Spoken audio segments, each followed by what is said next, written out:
The metal chair was cold. That was the only thing Izuku Midoriya could focus on to keep himself anchored to reality. The biting, unforgiving frost of the steel biting into his spine, contrasting with the heavy, quirk-suppressing cuffs that chafed his wrists raw. He stared at the table in front of him. It was a dull gray, scratched and battered from years of interrogations. The lighting in the room was a sickly fluorescent buzz that made his eyes ache. He had been sitting here for 12 hours. No water. No food. Only the endless loop of questions that made absolutely no sense. The heavy iron door groaned open, snapping Izuku out of his catatonic staring. 2 men walked in. The first was Detective Naomasa Tsukachi, his face haggard, a man who looked as though he had aged 10 years overnight. The second was Shota Aizawa. Izuku's heart leapt in his chest. Mr. Aizawa. His homeroom teacher.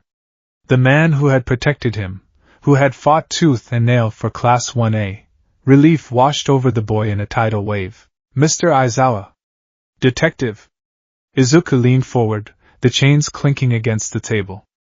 Please, you have to tell me what's going on. Why am I here? There's been a mistake, a massive mistake. I was just in my dorm, and then the hounds came, and— Quiet, Midoriya. Aizawa's voice was utterly devoid of its usual tired warmth. It was a flat, dead sound. It sounded like a judge reading a death sentence. Izuku froze, his emerald eyes wide. He looked at his teacher's face and found nothing but an icy, impenetrable wall of disgust. Aizawa wasn't looking at a student. He was looking at a monster. Tsukachi sighed heavily, dropping a thick manila folder onto the metal table. It landed with a heavy, sickening thud. We're past the point of playing games, Midoriya. The charade is over. We have everything. Everything? Izuku echoed, his voice trembling. Everything about what? I haven't done anything, lied Tsukachi said automatically, his quirk registering the statement. Izuku blinked, the air leaving his lungs. What? No. I'm telling the truth. My name is Izuku Midoriya. I'm a first year at UA. I want to be a hero, lied Tsukachi repeated, closing his eyes in sorrow. At least the last part. Detective, your quirk must be malfunctioning. I swear! Aizawa stepped forward, his eyes flashing red, his hair floating momentarily before he forcibly calmed himself. He reached out and flipped the folder open. Do you think we are fools, Midoriya? Do you think the League is so untouchable? Aizawa slammed a photograph down on the table. Izuku looked at it. His breath hitched. It was a high-resolution photograph of him, Izuku Midoriya, standing in an alleyway, handing a USB drive to Tamura Shigaraki. Izuku was wearing his UA uniform, looking completely calm. That's not me. Izuku gasped, pulling at his cuffs. It's doctored. Or it's a shapeshifter. Toga, she has my blood, she must have. We analyzed the digital footprint. No tampering, Tsukachi interrupted, his tone clinical, though his hands shook. Furthermore, the security cameras at the USJ. We recovered a corrupted file that Niza managed to decrypt yesterday. It shows you accessing the barrier controls 10 minutes before the League attacked. I was with Mr. Aizawa. I was in the courtyard. You were, Aizawa growled, leaning over the table, casting a dark shadow over the boy. But you slipped away before the alarms sounded. We thought you were just scared. Now we know you were opening the front door. Tsukachi tossed more items onto the table. Bank records showing massive offshore deposits into an account under Inko Midoriya's maiden name. Encrypted burner phones found hidden inside the false bottom of Izuku's All Might figurines in his dorm room. A journal, written in Izuku's exact, manic handwriting, detailing the quirks, weaknesses, and patrol routes of every single student in Class 1A, alongside notes on how to best incapacitate them. I write notes to learn. Izuku cried, tears finally spilling hot and fast down his freckled cheeks. You know this. I study quirks to be a better hero. You wrote down that the best way to permanently cripple Ida was to sever the exhaust pipes in his calves, Aizawa said, his voice a lethal whisper. You wrote down that Bakugo's nitroglycerin sweat could be ignited prematurely if exposed to a specific chemical compound, blowing his arms off. Those aren't hero notes, Midoriya. Those are assassination protocols. No. No. Izuku sobbed, shaking his head violently. It's a frame-up. Please, you have to believe me. All for one, he has quirks we don't know about. Toga can transform. They planted this. Why would I do this? I broke my bones to save people, to maintain cover, Tsukachi said. A perfectly crafted sleeper agent. You played the tragic, quirkless boy given a miracle. You gained our trust. You gained his trust. Izuku stopped breathing. His trust. All Might. Where is he? Izuku whispered. Let me see All Might. He knows my heart. He knows I wouldn't. Do not say his name, Aizawa snarled, grabbing Izuku by the collar of his prison jumpsuit, hauling him halfway over the table. The chains cut into Izuku's wrists, drawing blood, but he barely felt it. You have no right to speak of him. Because of you, Bakugo was kidnapped. Because of you, the camp was attacked. Because of you, hundreds of people in Kamino are dead. You are a traitor. You are a murderer. Aizawa threw him back into the chair. Izuku crumpled, weeping uncontrollably. The world was spinning. The evidence was too perfect. It was an airtight cage woven by a mastermind who had been playing chess while they were playing checkers. All for One hadn't just wanted to kill Izuku. He wanted to destroy the symbol of Deku. He wanted to break the legacy of One for All. You will be transferred to Tartarus tonight, Tsukachi said, gathering the files. Pending a closed-doors trial. May God have mercy on you, Midoriya. Because society will not. The walk down the pristine halls of UA felt like a funeral march. Izuku was surrounded by 6 armed guards, his hands bound in heavy steel boxes, his legs shackled. He dragged his feet, his head hung low, the tears having dried into itchy tracks on his face. They were transferring him out of the temporary holding cell on campus to the armored convoy outside. But to get there, they had to cross the central courtyard. Waiting in the courtyard, standing in the pouring rain beneath the gray, weeping sky, was Class 1A. Izuku stopped. The guards shoved him forward, but his eyes were locked on his classmates. His friends. His family. Guys. Izuku croaked, his throat raw. They stood in a line. No one moved to help him. No one smiled. Tenya Ida stood at the front, rigid as a board. His jaw was clenched so tight it looked ready to shatter. He refused to even make eye contact. Next to him, Achiko Uraraka was crying, burying her face into Tsuyu Azuri's shoulder. Tsuyu was glaring at Izuku with a coldness that froze the blood in his veins. Shoto Todoroki stood perfectly still, his bicolored eyes devoid of their usual quiet warmth, replaced by a hollow, betrayed emptiness. And then there was Katsuki Bakugo. Bakugo didn't look angry. That was what terrified Izuku the most. Bakugo wasn't screaming. He wasn't popping explosions. He just looked at Izuku with a look of utter, supreme revulsion. Kaken. Izuku whimpered, taking a step toward him. Shut up, Bakugo said. The words weren't yelled. They were dropped like lead weights. Don't you ever call me that again, you goddamn freak. Please, Izuku begged, falling to his knees, ignoring the guards who immediately yanked on his chains. The mud soaked through his pants. Please, guys. You know me. We lived together. We fought together. You know I didn't do this. We never knew you, Todoroki said quietly. The words cut deeper than any knife. You lied to us from the first day. You used us. I thought you were my friend, Uraraka sobbed, looking up, her brown eyes swollen. You were my hero, Deku. How could you? I didn't.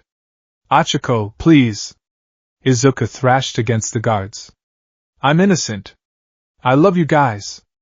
I would die for you. Take him away, Ida commanded the guards, turning his back on Izuku completely. One by one, the rest of the class followed suit. They turned their backs. They left him in the rain. Izuku's scream of anguish tore through the courtyard, a guttural, animalistic sound of pure heartbreak.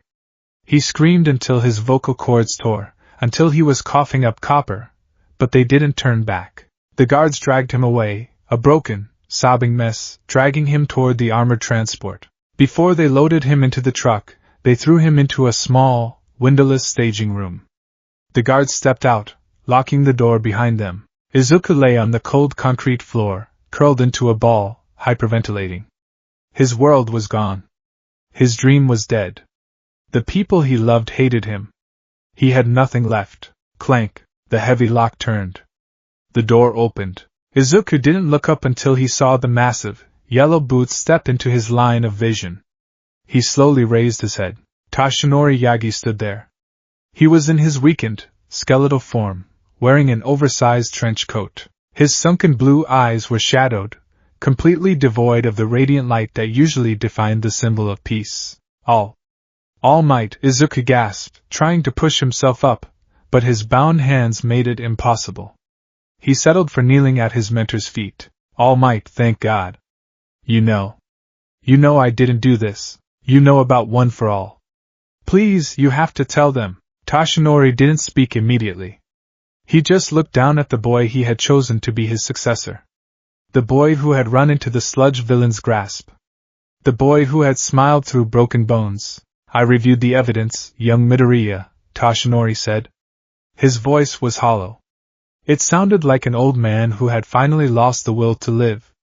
I saw the bank accounts. I saw the logs. They're fake. Izuku cried. All for One is trying to destroy us. He framed me. All for One is in Tartarus, Toshinori replied. And the League does not possess the resources to falsify a decade's worth of Inko Midoriya's financial records. Nor do they have the capacity to fake your exact quirk signature at the USJ terminal. Izuku stared at him. The last thread of his sanity snapped. You believe them? Toshinori closed his eyes. A single tear rolled down his gaunt cheek. I wanted to believe you. More than anything. I fought Nizu. I fought Aizawa. I told them my boy would never do this. But then, they showed me the video. What video? The security footage from Kamino, Toshinori whispered, his voice cracking. The footage showing you disabling the tracking devices on the League's Nomu tanks before the raid even began. The footage of you, smiling at Shigaraki. Toga! Izuku screamed, his lungs burning. It was Himiko Toga. She took my blood during the licensing exam. She can look like me. Her quirk doesn't copy the retinal scans required to enter that facility, Midoriya, Toshinori said coldly. The silence that followed was deafening. Izuku realized it then. The trap was perfect. AFO had planned this from the very beginning. Every interaction, every drop of blood spilled, every piece of technology the League stole, it was all culminating into this exact moment. A masterclass in destruction. I was a fool, Toshinori said, reaching out. His skeletal hand hovered over Izuku's head. I was so desperate for a successor. I saw a quirkless boy with a heroic spirit, and I was blinded. I handed the world's most powerful weapon to the enemy. No, Izuku whispered, backing away, pressing himself against the wall. No, please, All Might. Don't do this. I am your successor. I am Deku. You are a villain, Toshinori said, his voice hardening into steel. And I am taking back what is mine. Toshinori lunged forward, grabbing a clump of Izuku's messy green hair. He yanked hard, ripping it from Izuku's scalp. Izuku cried out in pain. By the rules of One for All, Toshinori chanted, his voice echoing with the faint, ghostly resonance of the past users. The power can be forcefully reclaimed by the wielder if the successor's soul is deemed corrupted. As the eighth, I invoke this right. No! Izuku screamed, thrashing wildly. Please! It's all I have left, but it was too late. Toshinori swallowed the hair. Instantly Izuku felt a tearing sensation inside his very soul. It was worse than any physical pain he had ever endured. It felt as though a star that had been burning warmly inside his chest was suddenly violently extinguished. The green lightning that used to crackle under his skin flared one last time, violently, before dying out completely. Izuku collapsed onto the concrete, gasping for air, feeling weaker, smaller, and emptier than he ever had in his life. He was quirkless. Again. He was just a useless, broken Deku. Toshinori looked down at him one last time. There was no pity left. Goodbye, Midoriya, the former symbol of peace said. He turned and walked out the door, locking it behind him. Izuku lay in the dark, staring at the wall. He didn't cry anymore. The tears were gone, replaced by a cold, suffocating numbness. The convoy consisted of 3 armored transport trucks, escorted by 10 police cruisers. The rain fell in sheets, washing away the neon lights of the city as they drove out onto the desolate mountain highway leading toward the coastline, where Tartarus sat like an ominous black jewel in the ocean. Izuku was chained to the wall of the middle truck. 4 heavily armed guards sat across from him, their rifles resting on their knees, eyeing him like a rabid dog. Izuku kept his eyes closed. He welcomed the numbness. If he let himself feel, he knew he would simply die of a broken heart. Uraraka's tears. Aizawa's disgust. All Might's absolute rejection. They had thrown him away like garbage.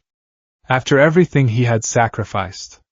After he shattered his arms, his legs, his mind to keep them safe. They didn't even give him the benefit of a doubt. A sudden, blinding flash of blue light illuminated the interior of the truck. Before the guards could even react, a deafening explosion shattered the night. The truck violently lurched, the tires screeching as the concussive force of a massive fireblast hit the side of the convoy. Izuku was thrown hard against his chains, his shoulder dislocating with a sickening pop. The truck rolled, tumbling down the embankment, metal screeching against asphalt and rock. The guards were tossed around like ragdolls, their screams cut short by the crunching of armor and bone. Izuku squeezed his eyes shut, bracing for the end, as the world spun into a chaotic blender of noise and pain. With a final, bone-jarring crash, the truck came to a halt upside down. Izuku hung suspended by his chains, his dislocated arm throbbing in agony. He blinked through the blood dripping down his forehead.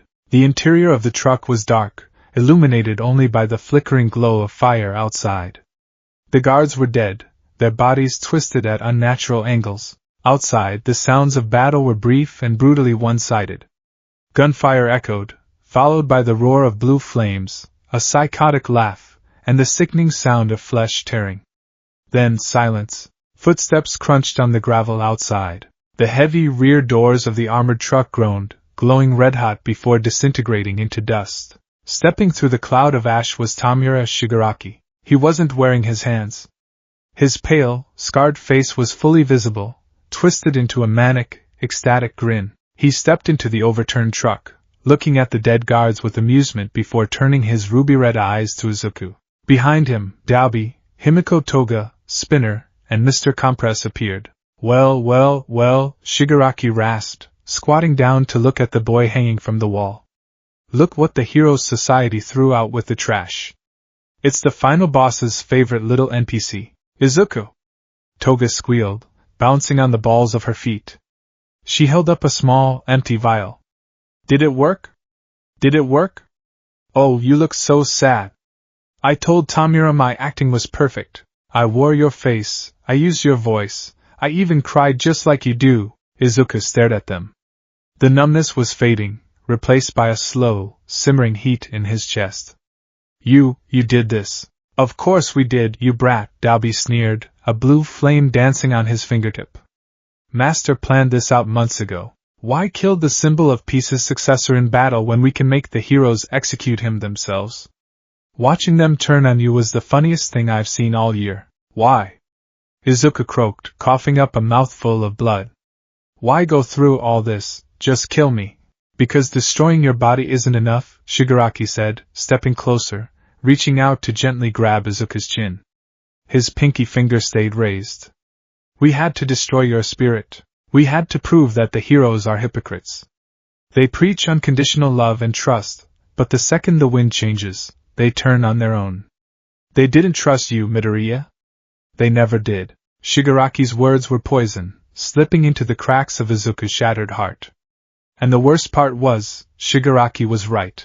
You played your part perfectly, Shigaraki whispered, leaning in. You took the fall. You broke their faith. And for that, I am truly grateful. But your game is over now. Game over, player one. Shigaraki lowered his pinky finger. All 5 fingers touched Izuku's chest. The pain was unimaginable. It wasn't a fast decay. Shigaraki was holding back, letting the quirks slowly eat away at the top layers of Izuku's skin, burning through his jumpsuit, turning his flesh to ash. Izuku screamed. It was a scream that tore through the mountain valley, a sound of absolute, unadulterated agony. Let him go, Tamura, Mr. Compress said, adjusting his mask. We need to leave before the pro-heroes arrive to investigate the convoy. Shigaraki pulled his hand back, leaving a massive, blackened, bleeding crater in the center of Izuku's chest. Burn the rest of the trucks, Shigaraki ordered Dabi. He looked back at Izuku, whose eyes were rolling back into his head, the boy barely clinging to consciousness. Leave him. Let him bleed out in the dirt. It's a fitting end for a traitor. Dabi grinned, unleashing a massive torrent of blue flames that consumed the police cruisers and the other trucks. The heat was unbearable. The League turned and walked away, disappearing into the shadows of the forest, leaving Izuku alone in a sea of fire. The chains holding Izuku had melted enough from the residual heat that they finally snapped. Izuku plummeted to the ceiling of the overturned truck, landing hard on his broken arm and his ruined chest. He gasped, choking on his own blood. He was dying. He knew it. He could feel the coldness creeping up from his toes, battling the searing heat of the flames outside. His vision was fading to black. As he lay there, bleeding out in the dirt, the sorrow finally evaporated. The sadness of being betrayed, the heartbreak of losing All Might, the grief of losing his friends, it all burned away. In its place, a new emotion rose. Rage. Pure, crystalline, unfathomable rage. It isn't fair, Izuku thought, his hands clenching into fists into the dirt. I did everything right. I broke my bones. I smiled. I saved them. I saved Todoroki from himself. I saved Ida from Stain. I saved Uraraka from the robot. I saved Bakugo. And they left me to die. They didn't even ask me. They just judged me. They condemned me. I hate them. The thought echoed in his mind, loud and terrifying. I hate them. I hate the League. I hate All for One. I hate All Might for taking my power. I hate my class. I hate this world. Where is the justice? As his heart gave a final, stuttering beat, the world around him froze. The roaring flames of Dabi's fire paused in midair. The rain stopped falling, hanging suspended like glass beads. The sound of the wind died instantly. Izuku felt himself sinking. Not into the earth, but into a deep, endless void of darkness. He opened his eyes, finding himself floating in an abyssal expanse. You cry out for justice, little one, a voice boomed. The voice did not come from a person. It resonated from the darkness itself. It sounded like the grinding of tectonic plates, like the crackle of a massive inferno, ancient and primordial. Izuku couldn't speak, but his thoughts projected into the void. Who's there? I am the wrath of the innocent, the voice rumbled, taking shape. Out of the darkness, a colossal entity formed. It was a towering figure cloaked in shadows, its head a monstrous, flaming skull, wrapped in heavy, iron chains that clinked with the weight of a million sins. The flames were a sickeningly bright, toxic emerald green. I am the Watcher in the dark. I am the Punisher of the wicked. I am Zarathos. Am I dead? Izuku asked. You are dying. Your mortal coil has been broken. Your soul has been shattered. Your so-called heroes have abandoned you, and your enemies mock your corpse. The giant skull leaned forward, the emerald flames reflecting in Izuku's dimming green eyes. Your heart burns with a fire hotter than the blue flames that consume your flesh. Tell me, boy, what is it that you want? I want to live, Izuku thought desperately. I want to prove them wrong. I want to make the League pay for what they did to me. For what they did to everyone. Justice is a human construct, Zarathos growled, the chains rattling. Justice is blind. Justice requires courts, and laws, and the belief in a flawed system. The system that threw you in a cage and stripped you of your power. Izuku remembered Aizawa's cold eyes. He remembered All Might ripping the hair from his scalp. He remembered Tsukachi's lie detector failing him. Do you desire justice, child? Zarathos asked, the emerald flames flaring violently, filling the void with a terrifying heat. Or do you desire vengeance? Izuku hesitated. He was Deku. He was a hero. Heroes didn't seek vengeance. Heroes forgave. Heroes smiled. But Deku is dead, Izuku realized. All Might killed him. If I forgive them, if I play by their rules, I die here in the dirt as a traitor. And the League wins. Shigaraki wins. Izuka looked up at the demonic entity. He didn't feel fear. He felt a strange, magnetic kinship. This creature understood pain. It understood betrayal. I want them to burn, Izuka thought, the rage bubbling over, eclipsing everything else. I want them to feel the pain they caused me. I want to tear the League apart. I want them to look into my eyes and know what they did. Yes, Zarathos roared, a sound of terrifying triumph. A soul pure enough to hold the power, forged in the fires of absolute betrayal. We shall make a pact, Izuka Midoriya. I will give you life. I will give you power that rivals the gods. You shall become my host, my avatar on this wretched earth. You will be the spirit of vengeance. The chains unwound from the entity's arms, slithering through the void like iron serpents. But know this, Zarathos warned. You can never walk in the light again. You will belong to the shadows. You will hunt the guilty, and you will feast upon their sins. Do you accept? Izuka didn't hesitate. He reached out his hand. I accept. The chains lunged forward, wrapping violently around Izuka's wrists, his torso, his neck. But they didn't hurt. They felt like a part of him. Then rise, rider. And let the guilty burn. In the physical world, time resumed. The rain began to fall. The blue flames roared. Inside the wreckage of the truck, the lifeless body of Izuka Midoriya twitched. The gaping, bleeding crater in his chest suddenly stopped bleeding. The blood sizzled, boiling instantly.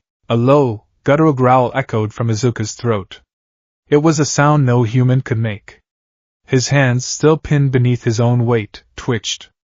His broken fingers curled into fists. And then, he opened his eyes. There were no pupils. There were no irises.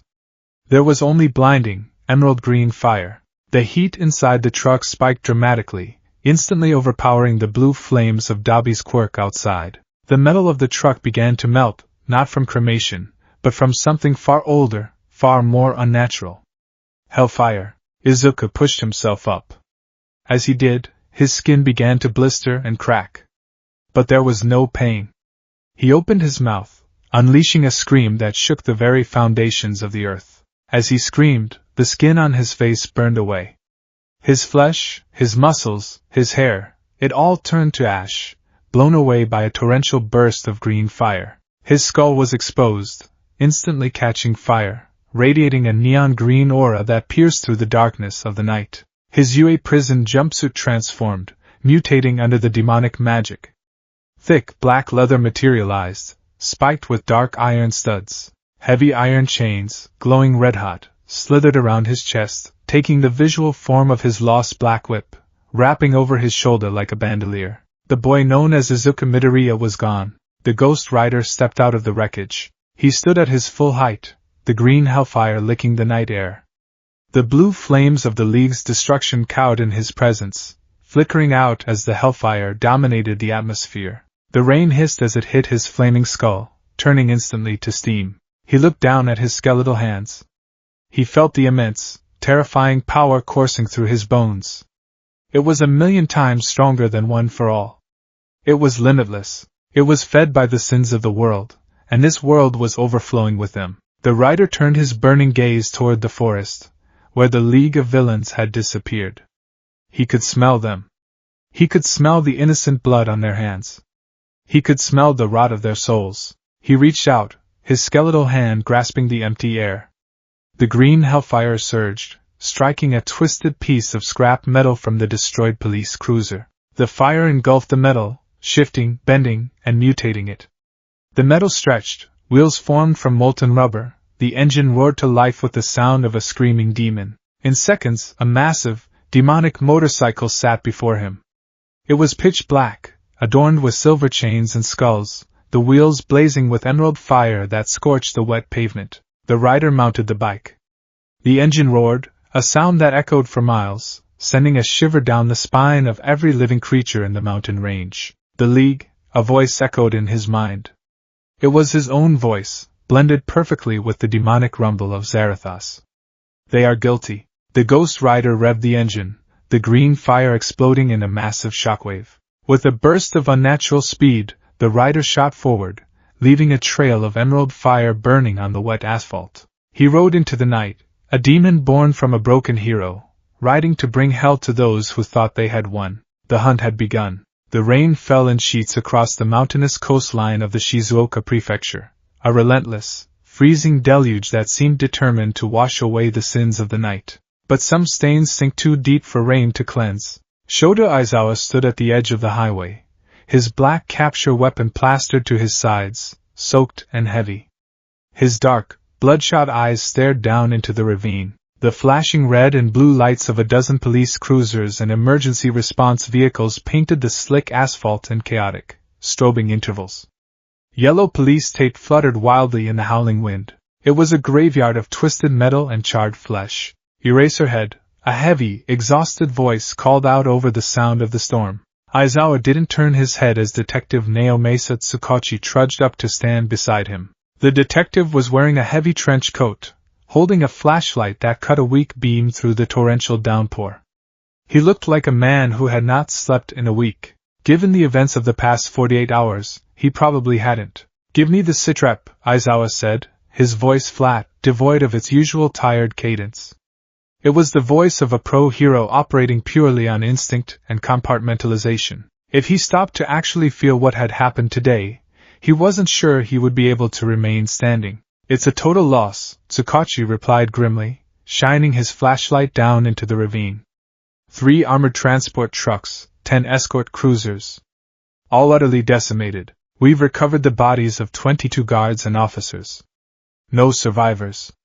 Judging by the thermal scarring on the metal and the localized incineration of the vehicles, it was Dabi. The League of Villains ambushed the convoy. Aizawa's jaw clenched. Shigaraki. He came for his prize. "That's what we thought initially," Tsukachi said, lowering the flashlight.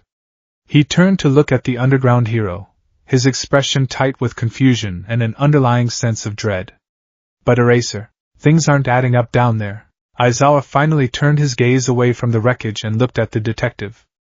"Explain." "Forensics is pulling data now, but you don't need a degree to see the anomalies." Tsukachi gestured for Aizawa to follow him. They carefully made their way down the muddy embankment, slipping on the slick rocks until they reached the floor of the ravine. The smell was horrendous, a cloying, nauseating mixture of burnt rubber, charred meat, and something else. Something sharp and metallic, like ozone after a lightning strike, mixed with sulfur. Tsukachi led him to the center of the wreckage. It was the middle transport truck, the one that had been carrying Izuka Midoriya. The truck was flipped on its roof. The rear doors, made of reinforced, cork-resistant steel alloy, hadn't just been blown off. They had been completely vaporized. "Look at the blast patterns." Tsukachi pointed his light at the destroyed rear of the vehicle. "Dabi's blue flames are incredibly hot, yes. They incinerate. But look at the edges of the metal here. It's not just melted, it's warped outward, as if a localized explosion occurred from inside the truck. And look at the ground." Aizawa crouched down, ignoring the mud soaking through his pants. He ran a gloved hand over the asphalt beneath the truck.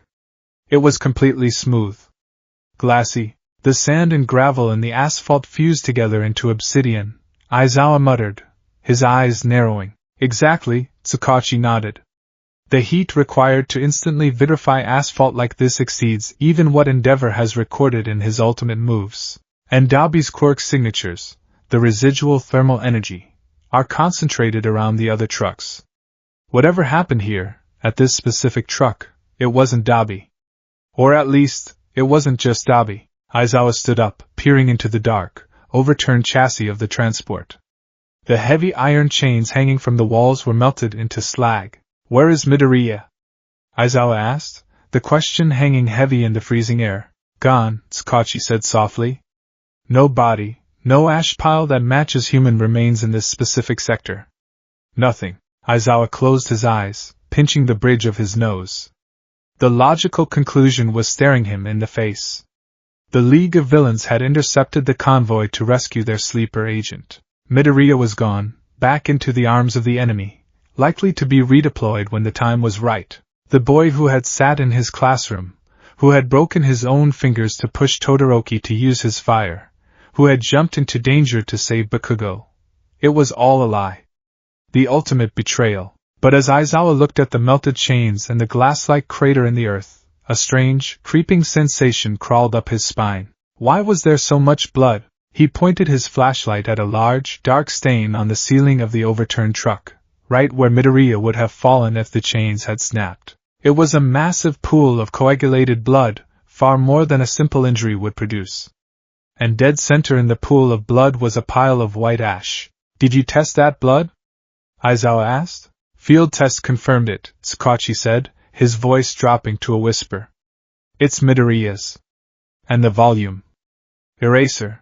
A human being can't lose that much blood and stay conscious, let alone walk away. Aizawa stared at the blood. For a brief, terrifying second, the image of a crying, green-haired boy flashed in his mind. Please, you have to believe me. I love you guys. I would die for you.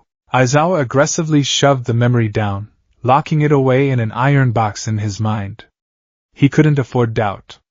The evidence was irrefutable. Misa had confirmed the digital footprints. All Might had confirmed the quirk usage. The boy was a traitor. He didn't walk away, Aizawa said coldly, turning his back on the truck. The League carried him out. Or they brought a healer. Either way, he's with them now. Put out a nationwide APB. Izuku Midoriya is now classified as an S-rank villain. Shoot on sight. Sakachi swallowed hard, looking at the vitrified earth one last time. Understood. As the pro-heroes abandoned the ravine to the forensic teams, either of them noticed the faint, lingering traces of emerald-green embers glowing faintly beneath the mud, completely immune to the freezing rain. Miles away, in the quiet, oppressive darkness of the Yue Heights Alliance dormitories, Class 1A sat in absolute silence. The common room, usually a place of warmth, laughter, and chaotic teenage energy, felt like a mausoleum. The television was on, muted, the news ticker at the bottom of the screen flashing in glaring red letters. Tartarus convoy ambushed. Mass casualties. Suspect Izuku Midoriya at large. No one was crying anymore. The tears had run dry hours ago, leaving behind a hollow, aching emptiness that sat heavy in their chests. Tenya Ida sat rigidly in an armchair, his hands clasped so tightly in his lap that his knuckles were bone white. He was staring at the floor, his mind replaying the moment he had turned his back on the boy he had called his best friend. He had to be strong. He was the class president. He had to uphold the law. Midoriya had broken the law. He had betrayed them. Ergo, turning his back was the righteous, logical choice. But logic offered no comfort to the nauseating knot in his stomach. Achiko Uraraka was curled into a tight ball on the sofa, a blanket pulled over her head. She hadn't spoken a word since they returned from the courtyard. Every time she closed her eyes, she saw Izuku falling to his knees in the mud, begging them. She saw his eyes, those wide, desperate, innocent green eyes. How could he fake that? She thought, her heart clenching painfully. How could he fake jumping in front of that zero-pointer for me? How could a villain do that? Shoto Todoroki stood by the window, watching the rain beat against the glass. The reflection of his bicolored hair stared back at him. He felt nothing. It was a defense mechanism he had perfected during his childhood under Endeavor's tyranny. When the pain became too great, you simply shut off the valve.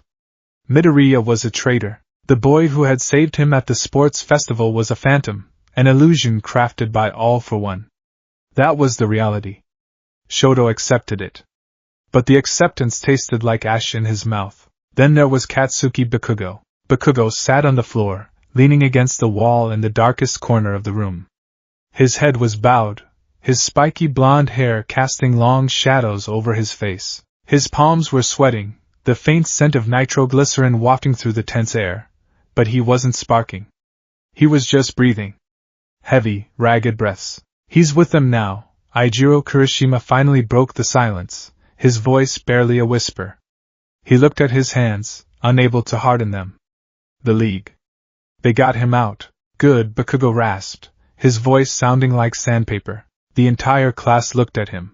Bakugo slowly raised his head, his crimson eyes burning with a chaotic, violent storm of rage, betrayal, and a deep, unacknowledged self-loathing. Good. Let the League have him. Let them keep him, because the next time I see that quirkless, lying piece of garbage, I'm going to kill him myself. Bakugo, that's enough, Ida said sternly, though his voice lacked its usual booming authority. Midoriya will face the courts. We are heroes. We do not act on vengeance. Vengeance? Bakugo scoffed, a dark, bitter laugh escaping his lips. He pushed himself off the floor, his fists trembling. He sold us out, 4 Eyes. He gave them my weaknesses. He gave them your weaknesses. Everything we went through, Kamino, the camp, all the blood we shed, it was all a joke to him. He played us like idiots. We don't know the full story, Tsuyu Ajiri interjected quietly, wrapping her arms around her legs. Mr. Aizawa said the evidence was absolute, but it still doesn't make sense, Ribbit. Why would he let himself get captured if the League could just teleport him away? Because it's part of the plan. Bakugo roared, finally kicking the coffee table, sending it crashing into the opposite wall. Several students jumped. It's all a game to them. He's a villain. Stop trying to find the good in him, because there isn't any. Deku is dead. Bakugo stormed out of the common room, the heavy doors slamming behind him, leaving a ringing silence in his wake. Uraraka pulled the blanket tighter around herself, burying her face in her knees. Deku was dead. Bakugo was right. The boy she had loved was gone, if he had ever existed at all. Deku is dead. The thought echoed not in the sterile halls of a dormitory, but across the vast, blackened landscape of a fractured psyche. The Ghost Rider tore down the abandoned coastal highway, the hell cycle a blur of pitch-black metal and blinding emerald fire. The rain hissed into steam the moment it came within 10 feet of him, creating a rolling fog bank that trailed behind the motorcycle like the breath of a dragon. Izuku Midoriya, or the fragmented, battered soul that remained of him, was awake inside the inferno. He could feel the wind, but it wasn't cold. He could feel the engine vibrating beneath him, but it wasn't mechanical. The bike was an extension of his own will, powered by the boundless, roaring furnace of Zarathus's power. His vision was entirely different. He didn't see the world in colors and shadows anymore. He saw the world in souls. As he sped past the sleepy, rain-drenched coastal town, he saw the faint, glowing auras of the people sleeping inside their homes. Most were a soft, dim white or a muted yellow. The innocent. The mundane. But the rider was not looking for the innocent. Hunger, Zarathus rumbled in the depths of their shared consciousness. It wasn't a hunger for food or drink. It was a desperate, clawing starvation for justice. For retribution. The guilty must be purged. Show me the ones who spilled your blood, child. The League, Izuku's thoughts replied, intertwining with the demons.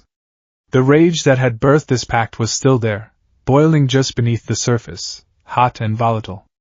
But Shigaraki and Dabi, they teleported. Kurogiri, or someone else. I don't know where they went. They leave a trail, Zarathus promised. Sin always leaves a stench. And those who serve the sinners, they will lead us to the masters. The hell cycle suddenly veered sharply, the tires melting into the asphalt to make a hairpin turn at over 200 miles per hour that defied every law of physics. The rider had caught a scent. It was a foul, rancid odor that transcended the physical senses. It smelled of greed, of old blood, of cruelty. 10 miles inland, hidden within the decaying industrial sector of a forgotten shipping yard, sat an old, rusted warehouse. Inside the warehouse, a group of 15 mercenaries and low-level villains were celebrating. These were the grunts, the scouts, the bottom feeders of the underworld who had been hired by the League to track the police convoy and relay the coordinates to Dabi and Shigaraki. They sat around a large folding table, counting stacks of yen, passing around bottles of cheap whiskey, and laughing uproariously. Did you see the news? A man with scales covering his face laughed, slamming his fist on the table. They hit the convoy. Completely wiped it out. The heroes are running around like headless chickens. Easiest payday of my life, another villain, a woman with elongated, spider-like limbs, sneered. She took a swig of alcohol. All we had to do was plant a tracker on the transport's undercarriage at the staging area. The League did the rest of the heavy lifting. I hear they turned that UA kid into ash. Who cares about some brat? The leader of the group, a hulking man with a minor gigantification quirk and heavily tattooed arms, grunted. He was busy stuffing bundles of cash into a duffel bag. We got paid. Shigaraki keeps his word. As long as we keep our heads down, we're golden. The pro-heroes will be looking for the League, not us. In the corner of the warehouse, locked inside a reinforced steel cage, sat Anoma. It wasn't a high-end, but a mid-tier brute, a grotesque, hulking mass of purple muscle, exposed brain, and 4 arms. It had been given to the mercenaries as a bodyguard and a deterrent, just in case a stray hero stumbled upon their operation. It stood perfectly still, its dead eyes staring at the wall. "Hey, boss," the scaled man said, looking toward the large corrugated metal doors of the warehouse. "Do you smell that?" The leader paused, sniffing the air. "Smells like sulfur. And smoke. Is something burning?" Before anyone could investigate, the industrial lights overhead flickered wildly. Once. Twice. And then, with a sharp pop, every bulb in the warehouse shattered simultaneously. The warehouse was plunged into pitch blackness. The mercenaries immediately jumped up, knocking over chairs and drawing weapons. "Who hit the breaker?" The leader roared, his arms expanding as he activated his quirk, growing to 8 feet tall. "Spider! Get on the ceiling and check the perimeter." I can't," the Spider-Woman stammered, her voice trembling. "What do you mean you can't?" "Look at the door," she whispered. Everyone turned their attention to the massive, corrugated steel doors at the front of the warehouse. Beneath the bottom crack of the door, a light was glowing. But it wasn't the yellow of a street lamp, or the blue of a police siren.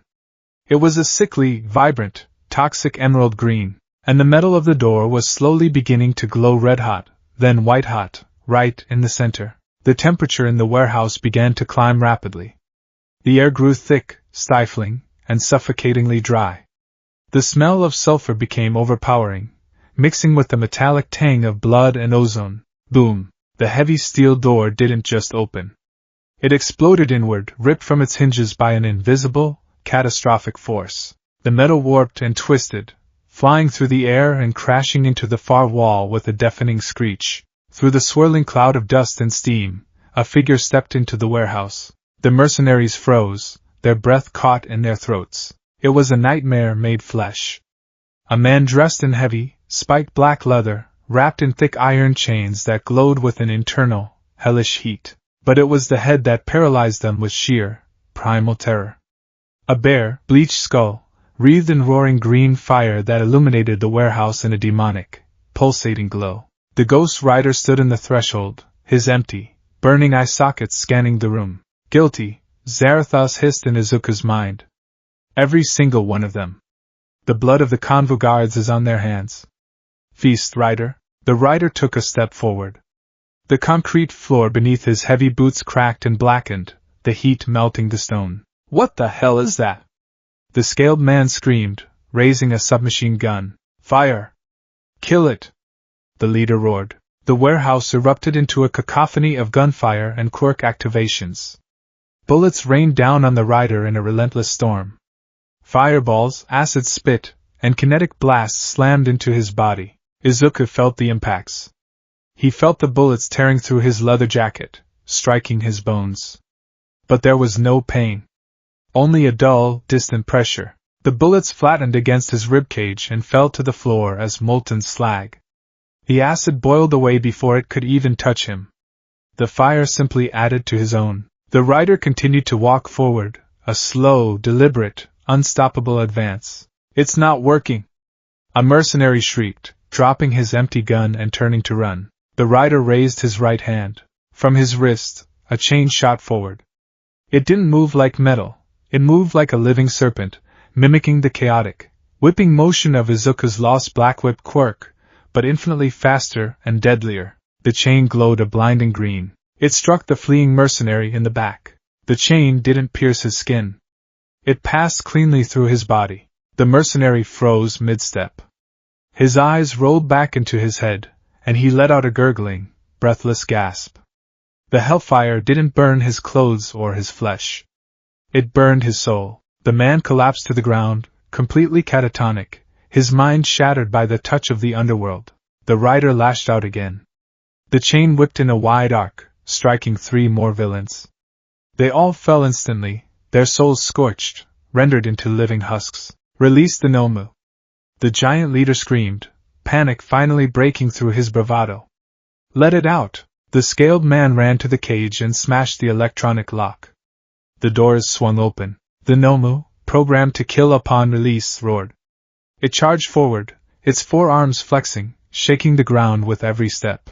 It was a beast designed to fight pro-heroes, engineered to absorb shock and regenerate from fatal wounds. It lunged at the rider, throwing a massive right hook aimed at the flaming skull. The rider didn't dodge. He simply raised his left hand and caught the punch. The sound of the impact was like a thunderclap, but the rider's arm didn't budge an inch. The Nomu's immense kinetic force was completely nullified by the mystical strength of the spirit of vengeance. Izuku stared into the Nomu's dead, exposed brain. He didn't see a soul. He only saw an artificial, stitched-together abomination of suffering. A mockery of life created by all for one. Abomination, Zarathos growled. Burn the rot. The rider squeezed his skeletal hand. The Nomu's massive fist shattered like glass, the bones grinding into powder under the rider's grip. The beast didn't feel pain, so it swung with its other 3 arms, pummeling the rider's torso and head. The rider ignored the blows. He reached back, his right fist igniting into a massive, concentrated fireball of green hellfire. He drove his fist straight through the center of the Nomu's chest. The hellfire erupted from inside the beast. The shock absorption quirk was useless against magic. The regeneration quirk was instantly cauterized by a fire that burned at the conceptual level. The Nomu let out a garbled shriek as the green flames consumed it from the inside out, turning its flesh to ash in seconds. The rider pulled his arm back, and the charred, headless remains of the Nomu crumbled into dust at his feet. Silence fell over the warehouse. Only 2 mercenaries were left standing. The giant leader and the scaled man. The leader, realizing that his quirks and his monsters were useless, shrunk back down to his normal size. He dropped his duffel bag of money, his knees knocking together. He was a seasoned criminal, a man who had killed without remorse. But looking into those empty, burning sockets, he felt a primal, infantile terror. He was looking at God's wrath. Please, the leader stammered, falling to his knees. I didn't do anything. We just gave them the coordinates. The League did the killing. I didn't kill anyone today. The rider walked toward him, the chains dragging on the floor with a slow, rhythmic clink, clink, clink. He stopped in front of the kneeling man. The rider reached down, grabbing the man by the collar of his shirt, lifting his 200-pound frame off the ground effortlessly with one hand. The rider brought his flaming skull inches from the man's face. The heat was agonizing, singing the man's eyebrows and hair, but the rider did not burn him alive. Instead, he spoke. When Izuku spoke, it was a terrifying harmonization. The youthful, broken voice of Izuku Midoriya overlapped perfectly with the deep, demonic, earth-shattering rumble of Zarathos. You did not pull the trigger today, the rider's voice echoed, shaking the dust from the rafters. But the blood of the innocent stains your hands just the same. You enabled the slaughter. You profited from the tears of the bereaved. No! No, please! I'll give you the money! I'll tell you where the broker is. The man sobbed, closing his eyes tightly. Your money is ash. Look at me. The command was absolute. It carried a magical weight that forced the man's eyes open. Look into my eyes, the rider commanded. The man stared into the empty, green infernos of the rider's sockets. The penance stare was unleashed. It was not a physical attack. It was the ultimate judgment. In an instant, the man's mind was ripped from his body and thrust into a metaphysical hellscape constructed from his own memories. Every sin he had ever committed. Every person he had ever hurt, extorted, beaten, or killed. He was forced to experience the exact physical and emotional pain he had inflicted upon his victims, all multiplied and compressed into a single, agonizing eternity. He felt the terror of the shop owner he had robbed. He felt the despair of the family whose father he had murdered. He felt the burning agony of the guards who died in the convoy ambush he had facilitated. It was absolute, unmitigated torment. In the physical world, the man screamed. It was a scream that tore his vocal cords, blood spraying from his lips. His eyes turned entirely black, the whites disappearing as his soul was scorched bare. The rider held him for 5 excruciating seconds before dropping him to the floor. The leader lay there in the fetal position, drooling, his mind completely and permanently broken by the weight of his own guilt. The rider slowly turned his head. The scaled man was gone. He had used the distraction to slip out the back door. He runs, Izuku noted, a dark satisfaction blooming in his chest. The hunt. It felt good. Let him run, Zarathos purred. Fear marinates the soul. Kenji, the scaled man, sprinted through the rain-soaked industrial yard, slipping in the mud, his breath coming in ragged gasps. He didn't look back. He just ran. He vaulted a chain-link fence, tearing his jacket, and scrambled toward his parked getaway car, a heavily modified sports car meant for outrunning pro heroes. He fumbled with his keys, dropping them twice in the mud before finally jamming them into the door. He threw himself into the driver's seat, locking the doors, and slammed his hand against the push-to-start button. The engine roared to life. Kenji slammed the car into gear and floored it, the tires spinning wildly in the mud before catching traction and rocketing out onto the deserted highway. He was hyperventilating, checking his rearview mirror every 2 seconds. What was that? What the hell was that? He muttered to himself, his hands shaking violently on the steering wheel. A new hero? No, heroes don't do that. Heroes don't. They don't look like that. He pushed the car past 100 miles an hour. The rain slashed against the windshield, the wipers struggling to keep up. He was 10 miles away from the warehouse. He was safe. He had to be safe. Then he heard it. Over the sound of the rain, over the roar of his own engine, he heard a sound that made his blood freeze in his veins. Rum. Rum. It sounded like a mechanical beast screaming. Kenji looked in his rearview mirror. Far in the distance, a point of green light appeared on the dark highway. It was moving fast.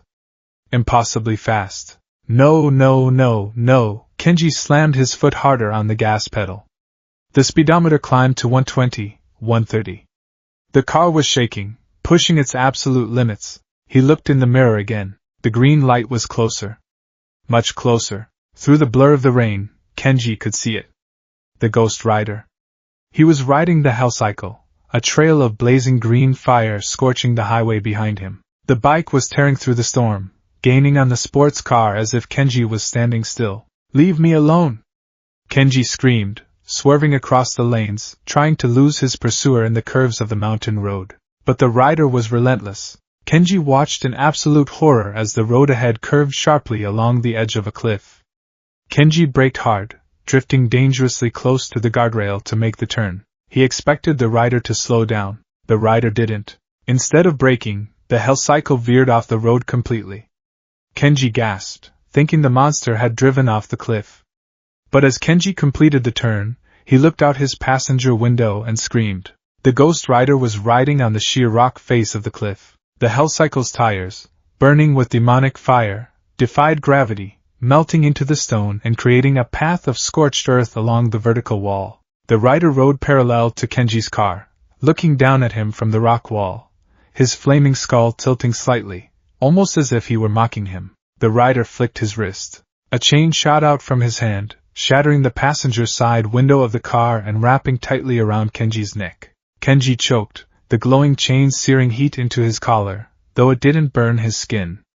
It felt like a cold, iron grip on his very heart. The rider yanked the chain. The force ripped Kenji clean out of the driver's seat, pulling him through the shattered window. The sports car, now driverless, careened out of control, smashing through the guardrail and plummeting down the cliffside, exploding into a ball of orange flame in the ravine below. Kenji was dragged through the air, screaming, until he slammed onto the pavement of the highway. He tumbled wildly, tearing his clothes and skin on the asphalt, before finally coming to a halt on his back, gasping for air, staring up at the pouring rain. The Hellcycle leaped off the cliff face, landing heavily on the asphalt with a fiery explosion that cracked the road. The rider dismounted, the heavy boots stepping slowly toward the bruised and bleeding villain. Kenji scrambled backward on his hands and feet like a crab, whimpering. Stay back. What do you want from me? I'm just a middleman.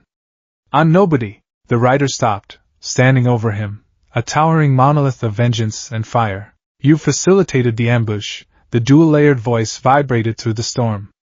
You served the League. Where are they? I don't know. Kenji cried, holding his hands up to shield his face from the unbearable heat. I swear to God. They don't tell us anything. Shigaraki uses a broker. We get our orders through burner phones. We drop the intel at dead drops.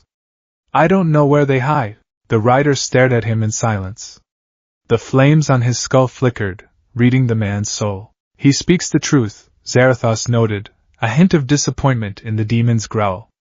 A pawn. Useless. Not useless, Izuku's consciousness replied, cold and calculating.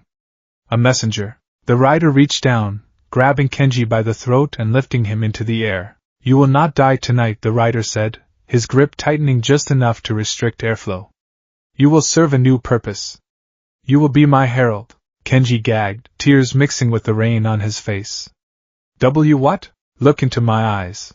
Kenji tried to squeeze his eyes shut, but the overwhelming presence of the spirit forced them open. He looked into the endless, green void. The rider didn't give him the full penance stare.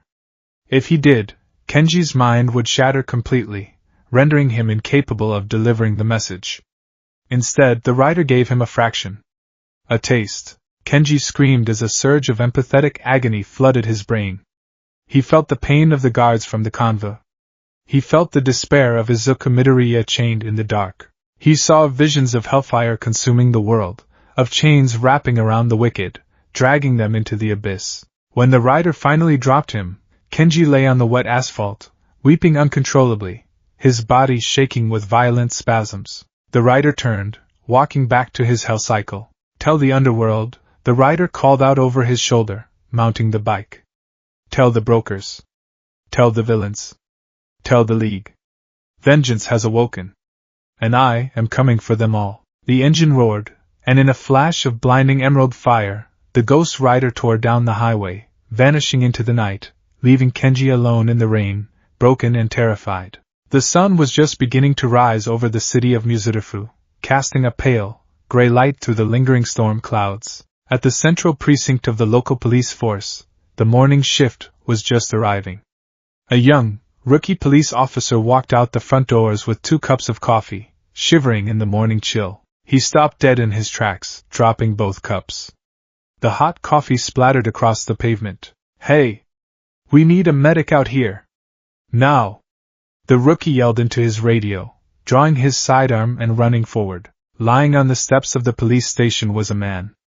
He was covered in bruises and cuts, his clothes torn to shreds. It was Kenji, but it wasn't his injuries that made the rookie freeze in terror. Kenji was bound tightly in heavy, thick iron chains that were still unnaturally warm to the touch. He was curled into a ball, his eyes wide open, staring blankly at the sky. He was murmuring something, over and over again, in a raspy, broken whisper. The green fire, he's coming, the chains. The rookie approached cautiously, keeping his gun trained. Hey, buddy. Don't move. Paramedics are on the way. As the rookie got closer, he noticed something else. The stone pavement around Kenji's body had been deeply scorched. But it wasn't a chaotic burn mark. The stone had been melted with surgical precision, etching a massive, stylized word into the concrete steps of the precinct. The letters were still smoking faintly, smelling of sulfur and ozone. The rookie swallowed hard, reading the word burned into the stone. Guilty. 20 minutes later, Detective Tsukachi stood on those same steps, a fresh cup of coffee in his hand, staring at the catatonic villain and the charred message. Aizawa arrived shortly after, dropping down from the rooftops, his scarf unwinding. Is this the guy? Aizawa asked, looking at Kenji as the paramedics carefully loaded him onto a stretcher. The chains had miraculously turned to dust the moment the paramedics touched them. Kenji Sato. Minor criminal record, mostly smuggling and extortion, Tsukachi read from a tablet. But we ran his prints against the forensics from the destroyed warehouse down by the docks we found an hour ago. He was there. Along with a dozen other mercenaries and a fried Noma. Fried? Aizawa raised an eyebrow. Endeavor? No, Tsukachi said heavily, pointing to the scorched word on the steps. The thermal signatures matched the anomaly at the convoy ambush. And the survivor at the warehouse. His brain activity is completely flatlined, but he's physically unharmed. It's like his soul was scooped out. Aizawa stared at the smoking word. Guilty. It wasn't a rescue. The League hadn't rescued Midoriya. Someone else had hit the convo. Someone else had slaughtered the League's mercenaries. Someone with power unlike anything they had on record. Someone who left a trail of melted asphalt and broken minds. Eraser, Sakachi said quietly, rubbing his tired eyes. I think we have a vigilante on our hands. A very, very dangerous one. Aizawa looked at the sky, the gray clouds rolling overhead. He thought of the green sparks that used to fly from Midoriya's body. He thought of the terrifying, absolute silence that now replaced it. Get in contact with Nizu, Aizawa said, his voice grim. And call All Might. The board has changed. The underworld of Japan was not a single, tangible place. It was a living, breathing ecosystem, built on shadows, whispers, and the unspoken agreements between monsters. It operated on a strict set of rules, governed by fear, respect, and power. But over the past 72 hours, the ecosystem had been poisoned. Jiren, the League of Villains' premier broker, sat in the dimly lit back room of a pachinko parlor in the red light district of Roppongi. The air was thick with cigarette smoke and the smell of stale beer. The constant, deafening clatter of the silver balls from the machines outside provided a steady, chaotic white noise. Jiren exhaled a long plume of gray smoke, adjusting his round glasses. Spread across the scarred wooden table in front of him was a map of the Shizuoka and Kanagawa prefectures. It was covered in red X's. Tell me again, Jiren rasped, his eyes flicking up to the man sitting across from him. The man was sweating profusely. He was a low-level information broker who went by the street name Mantis, thanks to his minor mutant quirk that gave his eyes a multifaceted, insectoid appearance. Right now, those eyes were darting frantically around the room, as if expecting the shadows to spring to life. I'm telling you the truth, Jiren. Mantis's voice was an octave too high, trembling with unrestrained panic. I checked the drop point in Yokohama. The one by the old shipyards?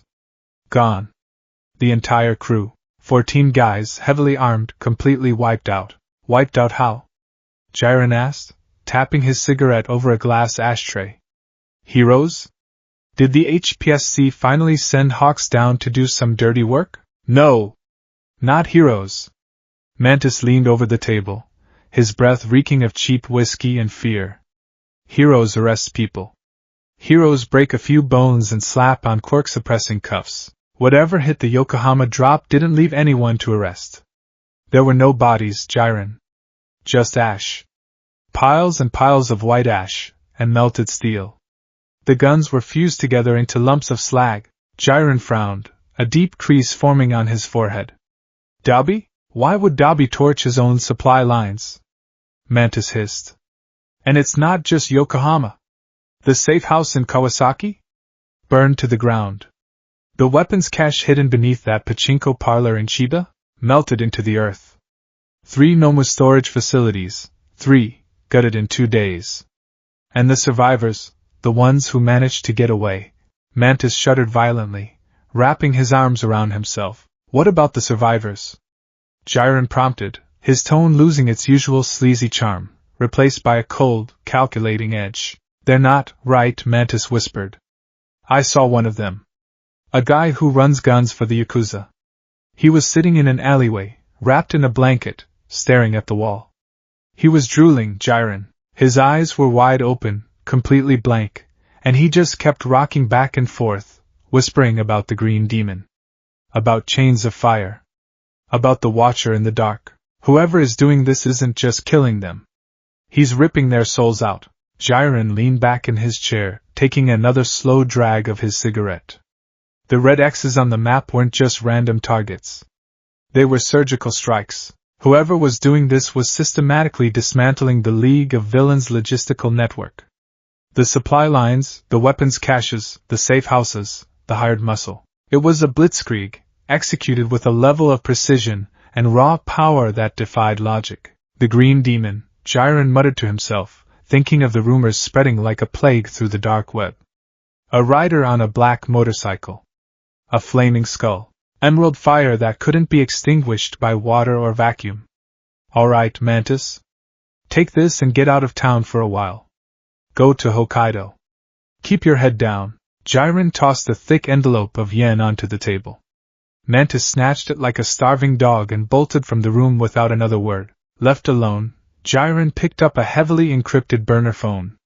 He dialed a sequence of numbers and waited. The line clicked. "What?" A raspy, irritable voice answered. "Shigaraki," Jiren said, keeping his voice level. "We have a problem. Deep within the subterranean network of a mountainous stronghold, one of the few remaining AFO-secured facilities, Tamura Shigaraki sat on a ragged velvet sofa, scratching his neck furiously. The skin was raw, bleeding slightly under his fingernails. "What do you mean, a problem?" Shigaraki hissed into the phone, his ruby eyes glowing in the dim light of the bunker. "Did the heroes figure out the Tartarus frame-up? Are they walking back the kid's conviction?" "No, the heroes are still tearing themselves apart over Midoriya." Jiren's voice crackled through the speaker. "UA's reputation is in the gutter. The public is terrified. Your little performance worked perfectly on that front. But something else is happening. We are losing safe houses at an unprecedented rate. Who is hitting them? I don't know. The street calls him the Green Demon," Jiren replied. "Some sort of vigilante, or a rival faction. Whoever it is, they possess a fire quirk that rivals or exceeds Dabi's, and they have intimate, highly detailed knowledge of our operations. They've destroyed 3 Noma labs in 48 hours. Shigaraki stopped scratching. The bunker around him suddenly felt very cold. 3 labs? Everything inside was incinerated. You need to pull your assets back, Shigaraki. Consolidate. Whoever this is, they aren't playing by hero rules. They're slaughtering our people." The line went dead. Shigaraki slowly lowered the phone. His breathing grew heavy, ragged. The sheer, unadulterated fury radiating from him was palpable, causing the air in the room to grow heavy and oppressive. "Dabi!" Shigaraki screamed, his voice cracking. The scarred villain stepped out from the shadows of the bunker, his hands stuffed lazily into the pockets of his long coat. "Keep your voice down, creep. I'm right here. Have you been moonlighting?" Shigaraki demanded, pointing a decaying finger at him. "Have you been burning our own safe houses?" Dabi raised an eyebrow, a sardonic smirk playing on his stapled lips. "Why the hell would I do that? I've been sitting in this damp, depressing cave for 2 days straight, listening to Toga complain about being bored. I haven't burned anything since the convoy. Someone is using fire to wipe out our network." Shigaraki yelled, throwing the burner phone at the wall, where it shattered into plastic shrapnel. 3 Noma labs. Millions of yen in equipment, dozens of soldiers. Gone. Himiko Toga popped her head over the back of the sofa, swinging her legs. She was pouting, tracing circles on the armrest with a combat knife. "Maybe the heroes are finally getting mean. Ooh, do you think it's Endeavor? I bet he's so mad about what happened to poor little Izuku. Endeavor doesn't vaporize people and leave them as drooling husks." A smooth, theatrical voice echoed from the doorway. Mr. Compress stepped into the room, adjusting his top hat, his masked face tilted in a gesture of contemplation. "I have been monitoring the underworld chatter as well, Tamura. The descriptions of this green demon do not match any known hero in the registry. Green flames, a skeletal visage, chains that move like living serpents. It sounds like something out of a gothic horror novel. I don't care if it's a ghost from a fairy tale." Shigaraki snarled, resuming his furious scratching. "They are stealing my EXP. They are ruining my board. I just removed the final boss's favorite pawn. This was supposed to be our victory lap. Panic is the enemy of a good performance, Tamura," Mr. Compress said smoothly, stepping fully into the room and walking toward a large map pinned to a corkboard. "If our perimeter is being breached, we must secure the vault." Shigaraki paused. "The Kyushu Vault." "Precisely," Compress tapped a location on the map with his cane. "It is our largest holding. The funds stolen from the Yakuza, the high-end quirk-erasing bullets we salvaged from overhaul, and the schematics Dr. Garaki needs for your upcoming upgrades. If this demon has the intelligence network Jiren claims, it is only a matter of time before they find it. I will go. Take a high-end Nomu," Shigaraki ordered, his eyes narrowing. "I won't need one," Compress chuckled, spinning a small, sky-blue marble between his gloved fingers. "Brute force is so unrefined. If this vigilante arrives, I will simply compress the vault's entire inventory, place it in my pocket, and vanish before the curtain even rises." Misdirection, Tamura? The hand is quicker than the eye. I will depart immediately. Compress tipped his hat, turned on his heel, and exited the room. Dalby watched him go, a smirk still plastered on his face. Arrogant magician. If this demon's flames are as hot as they say, your parlor tricks won't save you. The Ghost Rider did not sleep. The Ghost Rider did not eat. The Ghost Rider only hunted. High above the neon-drenched skyline of Fukuoka, perched on the gargoyle of a Gothic-style clock tower, the rider sat perfectly still. The relentless rain battered his leather jacket, hissing into steam as it struck the roaring emerald fire that wreathed his skull. Deep within the metaphysical abyss of the rider's mind, Izuku Midoriya was at work. The mindscape was no longer a void of total darkness. It was a massive, infinite library of floating, burning pages. These were Izuku's notebooks, Hero Analysis for the Future, volumes 1 through 15, but they were no longer written in ink. The words were etched in green hellfire, recording the sins, quirks, and psychological profiles of every villain in Japan. Izuku stood in the center of the storm of pages, his eyes glowing with the same eerie green light. He wasn't the crying, broken boy who had died in the dirt. He was cold. He was absolute. The betrayal of Class 1A and All Might had burned away his naivety, leaving behind a hyper-focused, tactical genius fueled by righteous fury. We have severed the limbs, Zarathus's voice rumbled, the demonic entity manifesting as a colossal, fiery serpent coiled around the library of Izuku's mind. The small fish burn. But the hunger grows. The masters elude us. They are hiding, Izuku replied, pulling a floating page toward him. It was a detailed analysis of the League of Villains hierarchy and their resource acquisition strategies. Shigaraki isn't a mastermind of logistics. He relies on others. Kurogiri is captured. Jiren is a broker. But to move massive amounts of wealth, weaponry, and technology quickly without drawing hero attention, you need a specific type of quirk. Izuku swiped his hand, and a new page materialized. It displayed a sketch of a man in a trench coat, a top hat, and a smiling mask. Atsuhiro Seiko. Mr. Compress. Izuku's mind raced, connecting the dots with terrifying speed. Compress is their ultimate meal. He can shrink entire armories into marbles. If the League is panicking because we're destroying their safe houses, they won't leave their most valuable assets exposed. They'll send Compress to retrieve them. Where? Zarathus demanded, eager for the blood of a true sinner. I spent months analyzing the League's movements after Kamino, Izuku thought, his mind pulling up maps and police reports he had studied while at UA. They established strongholds near major ports. Kyushu, the abandoned Nakagawa Robotics Factory.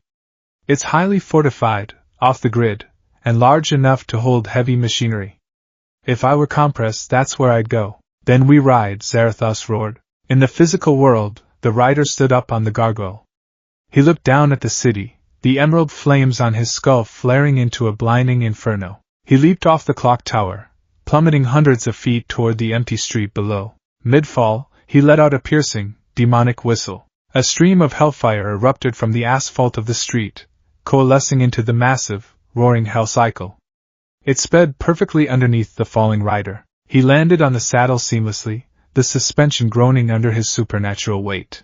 With a twist of the throttle, the front wheel lifted off the ground, and the bike rocketed forward, leaving a trail of melted glass and scorched earth in its wake. The hunt for the magician had begun. The Nakagawa Robotics Factory sat on the desolate outskirts of Fukuoka, surrounded by high, barbed wire fences and dense, unkempt woods. It was a relic of a bygone era, its massive steel doors rusted, and its windows blown out.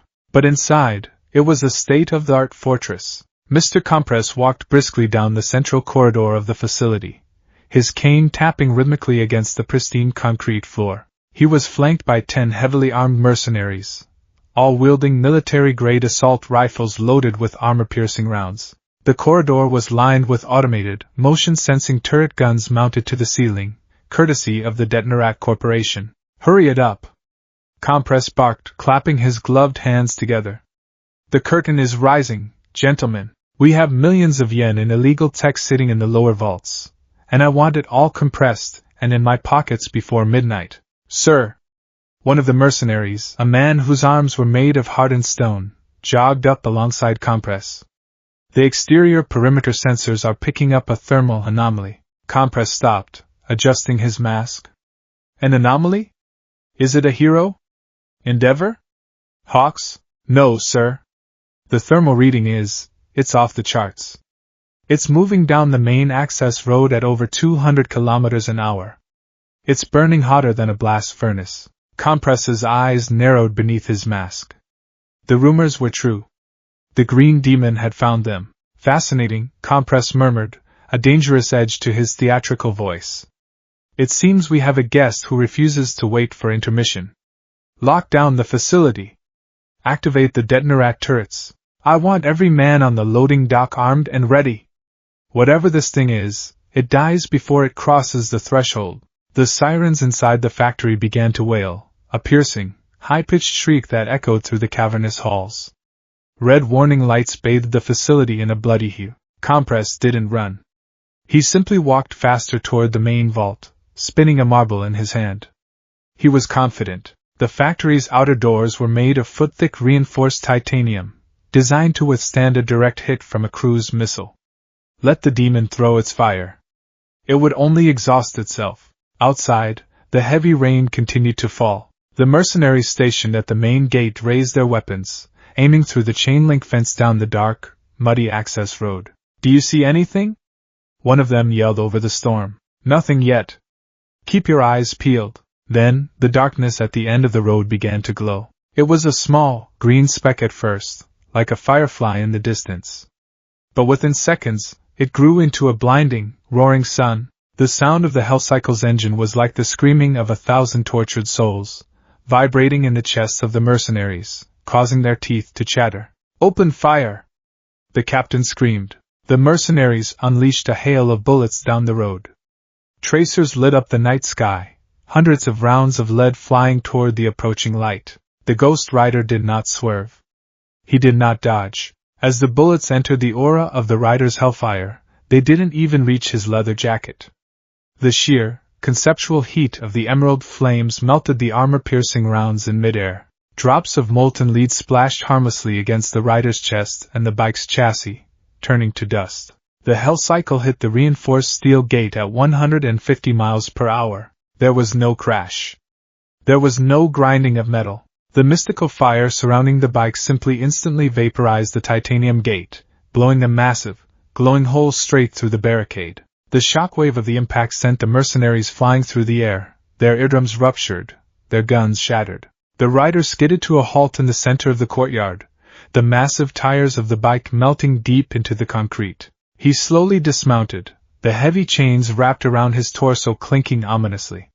He looked at the massive, fortified entrance of the factory. Inside the security room, mercenaries watched the camera feed in absolute, paralyzing horror. What is that? The stone-armed mercenary whispered, staring at the flaming skull on the monitor. That's not a hero. That's a monster. Activate the turrets. The captain ordered, his voice cracking. The massive steel doors of the factory hissed and locked. Above the doors, 4 heavy, twin-barrel Gatling turrets whirred to life, their laser sights painting the rider's chest with red dots. The turrets opened fire, a deafening roar of automated death that chewed up the concrete around the rider. The Ghost Rider stood perfectly still, letting the torrent of bullets wash over him. His leather jacket was shredded, exposing his ribcage, but there was no flesh to tear, no blood to spill. The bullets flattened against his indestructible, magically empowered bones. He slowly raised his right arm. From his wrist, the heavy iron chain shot forward. It didn't obey the laws of physics. It extended infinitely, cracking like a whip through the air. The chain struck the first turret, wrapping around its barrels. The hellfire instantly superheated the metal, causing the ammunition inside the turret to cook off and detonate in a massive explosion. The chain whipped back, striking the second, third, and fourth turrets in rapid succession. Explosions rocked the front of the facility, raining shrapnel and fire down on the courtyard. The rider lowered his arm, the chain slithering back to wrap around his torso. He walked up to the foot-thick titanium doors. He didn't punch them. He didn't kick them. He simply placed his skeletal palms flat against the cold metal. The emerald fire surged from his hands.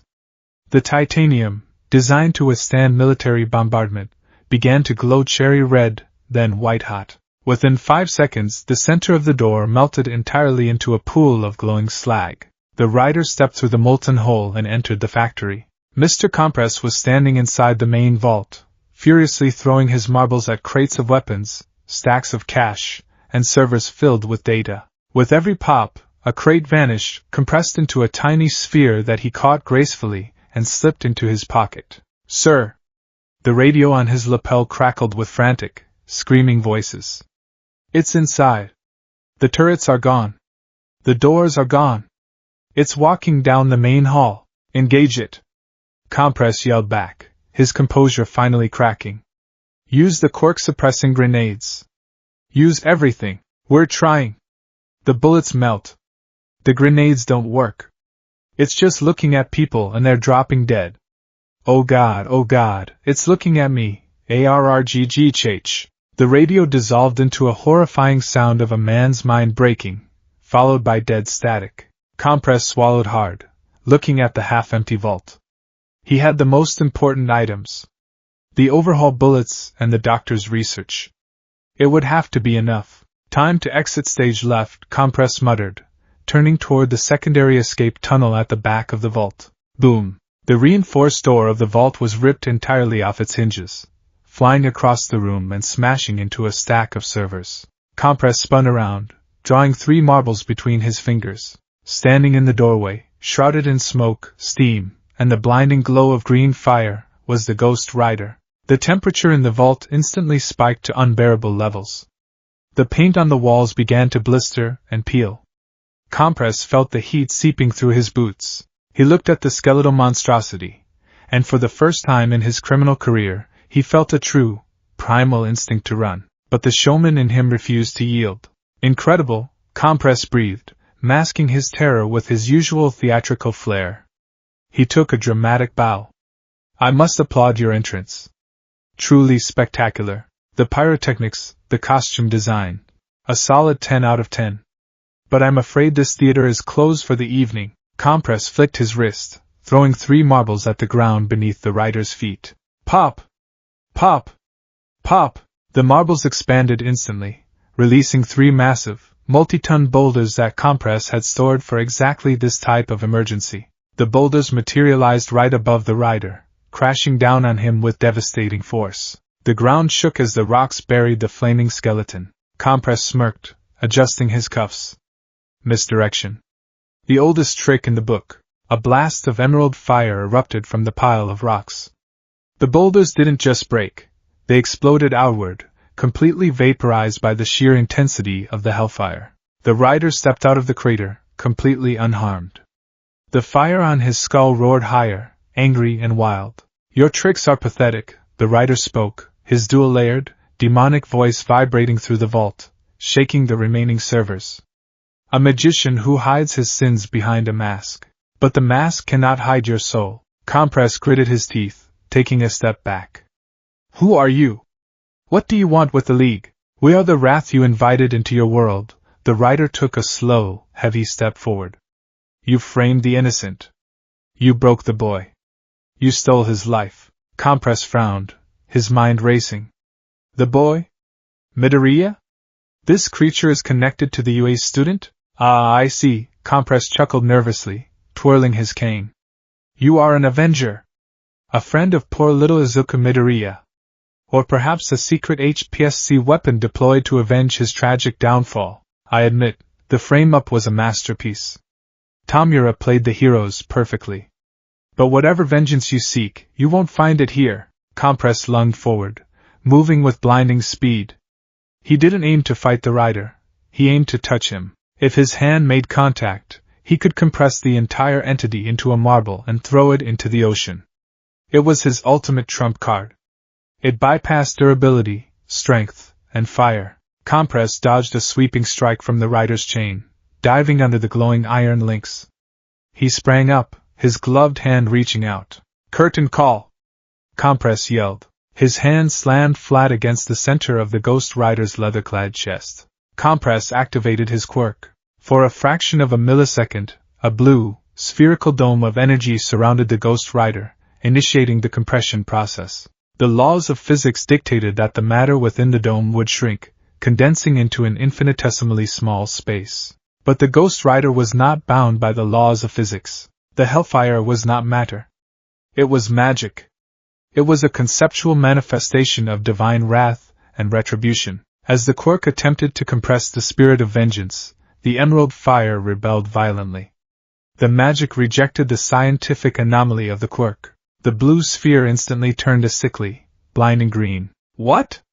Compress gasped. The marble in Compress's hand didn't form.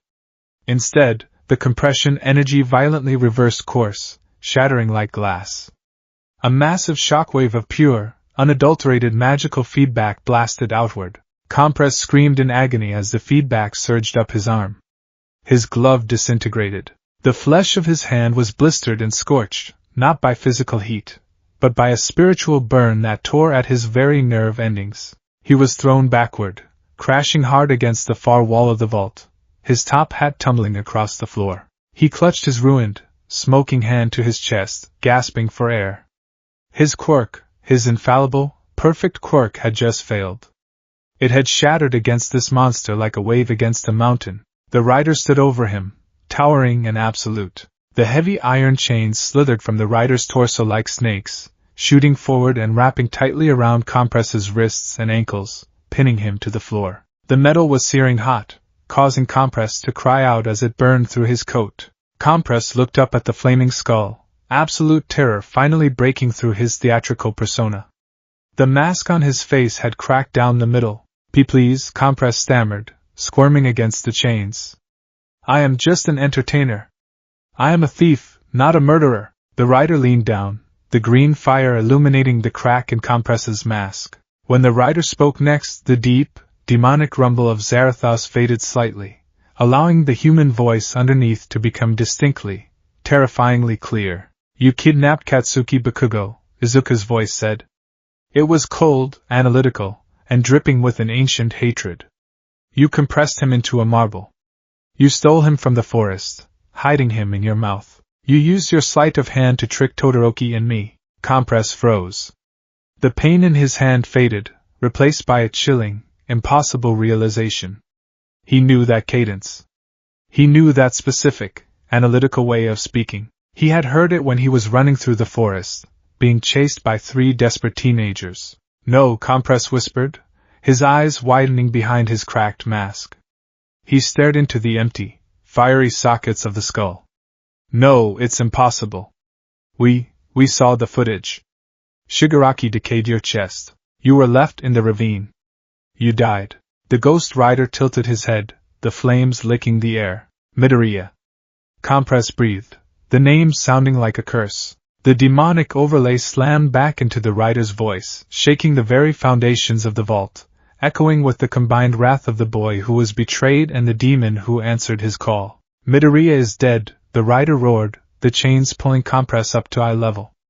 We are vengeance. Compress tried to look away, tried to close his eyes, but the invisible, magical weight of the spirit of vengeance forced his head forward.